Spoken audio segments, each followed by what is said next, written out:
Hi guys, hope you're all okay. My name's Nick and it's my job today to show you how to make macaroni cheese. Everybody's favourite dish, absolutely delicious. While I'm doing it, I'm also going to show you how to make cauliflower cheese as well, which is equally as tasty and a little bit healthier as well. Okay, so macaroni cheese, it's a classic, really tasty comfort food dish. It's easy to make, it's not massively expensive, and it has pasta in it, which if you eat lots of pasta, it's going to make you strong and give you loads of energy. Okay, now you can make this as a small portion for yourself, or you can make a bigger one, which you can then share with your family, your friends, whoever else is in the house. If you do that, I promise you, you're going to be a really popular person for the rest of the day. Okay, let's go. Ingredients that you're going to use today, okay, are plain flour, butter. If you don't have butter, you can use sunflower spread or olive oil instead. Grated cheese. My favourite is strong cheddar cheese, but you can use what you like. Macaroni pasta or any other small kind of pasta, and milk. Equipment that we're going to use. Okay, measuring jug, a small saucepan, wooden spoon for stirring the sauce. We've got a tablespoon for measuring. I'm going to use a small teacup also for measuring, but if you've got scales, then you can use those instead.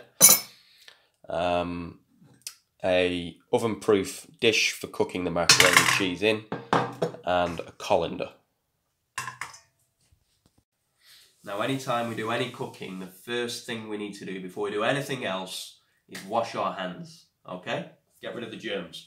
So we've got nice, warm, soapy water, 20 seconds, all right, just like Boris says, and then we're ready to go. Saucepan, okay, and you're going to fill it up halfway, just halfway up, with warm water from the tap.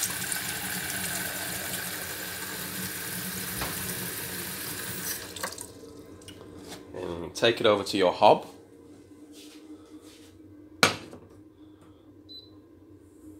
And then we want to put the hob on a high heat. Okay, I usually do number 7. Okay, and then we're just going to wait for that to come up to the boil. While we're waiting for the water, we can measure out our pasta. Okay, so we'll take the macaroni. We're going to do one full cup, which should be about 100 grams if you have scales. So 1 cup or 100 grams of pasta. When the water's boiling, we've got loads of bubbles and lots of steam like this, it's time to add in our pasta. Okay, now I like to put a little bit of salt in the water because I love salt. It's up to you whether you do or you don't. Salt in and then just pour the pasta in. Just be careful not to touch the pan while you're doing it. Now if you look on the side of your bag of pasta, where it says cooking instructions, it should tell you how long to cook the pasta for. Now, all different types of pasta are different, so it's important that you read the packet. Okay, mine says 7 to 9 minutes, so I'll check it after 7 minutes, and fingers crossed it'll be cooked. Right, so the pasta's ready. It's had just over 7 minutes, so I'm going to turn off the cooker. I'm going to take my colander, okay, put it in the sink. Make sure the sink's clean before you do this, very important. Put the colander in there, and then we're very carefully going to take our pasta. Make sure you get an adult to help you with this, okay, and we're going to drain it into the colander. Okay, give that a little shake around.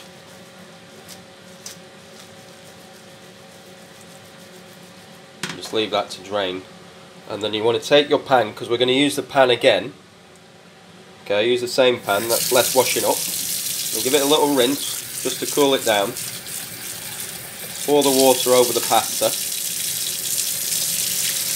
That's going to cool down the pasta and stop the pasta from cooking. If we just leave that there now without cooling it down, it's going to go all sticky and overcooked, which isn't what we want. Okay. When we've done that, take back our pan and we're going to start measuring out the sauce. So now the pasta's cooked and it's nice and happy, cooling down in the colander, we're going to make the cheese sauce. Right, so cheese sauce is a really easy thing to make, but it needs a bit of love. Alright, it's like having a baby or a pet rabbit.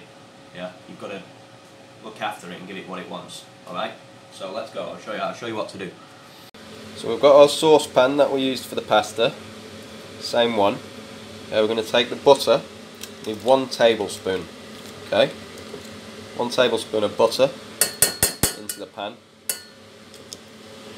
Now turn your hob back on, but this time onto a low heat, okay? Number 2 or 3 maximum, yeah? Place your pan back on. You want to stir that butter around in the pan so that it starts to melt.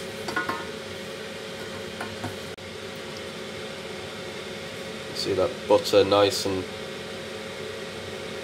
soft, melting all around the pan now. We're going to take our plain flour next, and for this you're going to need 2 tablespoons, okay?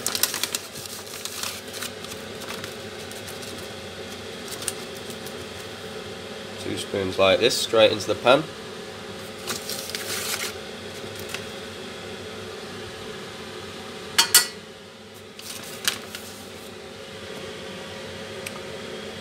And then we want to very carefully just stir this in to create, it's almost like a paste, flour and butter, and just gently stir it around the pan.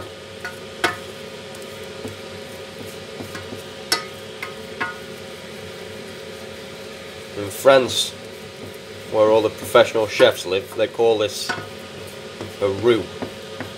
Okay, the roux is a combination of flour and butter. That's going to be the base to the sauce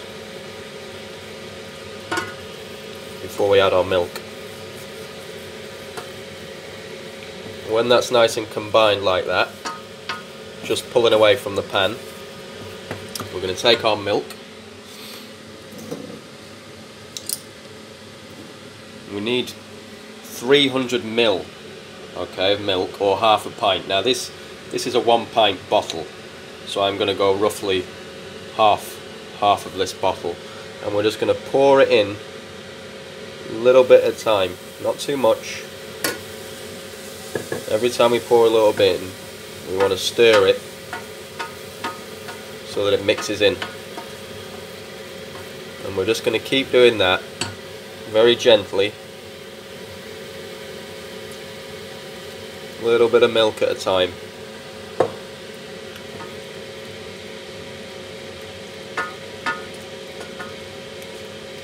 The important thing here is to be patient. You do it nice and slowly, add a little bit of milk at a time. If you put it all in at once, then you're going to end up with a really lumpy sauce. And you can see each time after I've added the milk, I'm stirring it till that roux gets nice and smooth and soft. A little bit more, and just keep doing this until all the milk is in. It's nice and smooth, and you have a lovely thick white sauce. Now you see, if we keep adding a little bit at a time, so we've added all the 300 millilitres or half a pint, and you get this nice smooth creamy sauce. Once you've added all the milk, you need to cook that sauce for about 5 minutes, just on a nice low heat, to cook out the flour, and then after that we'll add in the cheese. So what we've got now is a lovely white sauce. We need to now turn it into cheese sauce. So I'm going to take my little plate of grated cheese. I'm going to put in 3/4 of the cheese that I've got. You can put it all in if you like, but I like to save a little bit just to put on top of the macaroni cheese later before we put it in the oven. And then just very gently just stir that in so that the cheese melts, and you've got a delicious sort of stringy cheesy sauce. And at this point as well, if you like salt and pepper, which I do, this is the right time to add a little bit of salt and pepper into your sauce, but just be careful, don't put too much. So we've got cheese sauce, we've got macaroni, both alright on their own but better together. Want to get married, alright? Cheese plus macaroni equals macaroni cheese, mac and cheese. So let's have a wedding. The easiest way to do this, to make sure that the macaroni is properly mixed with the sauce, is to put the macaroni in the sauce. Okay, so we pour the macaroni in there and then we're just going to stir it up so it's all nicely mixed and the sauce is evenly coating the pasta.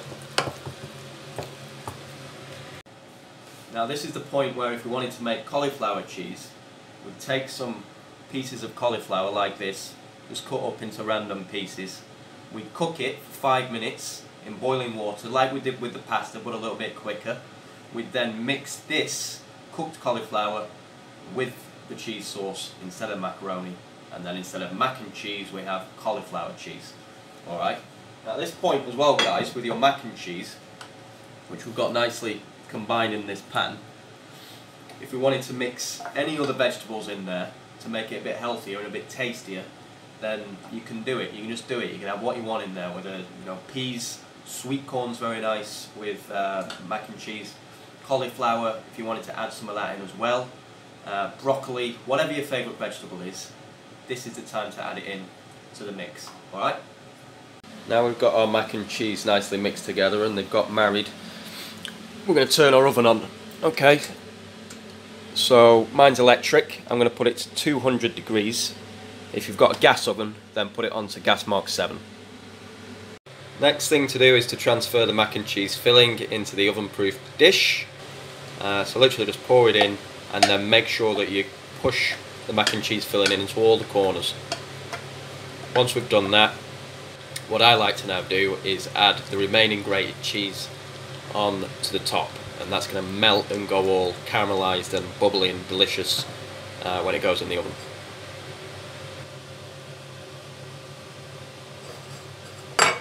And now we've done that, our beautiful little mac and cheese is ready to go in the oven. So I'm just going to grab hold of it very carefully, transfer it to the top shelf of the oven, and that's going to take 10 to 15 minutes just for the cheese to melt and it go all bubbly and caramelised on top. So that's been about 15 minutes. Oh, and look at that.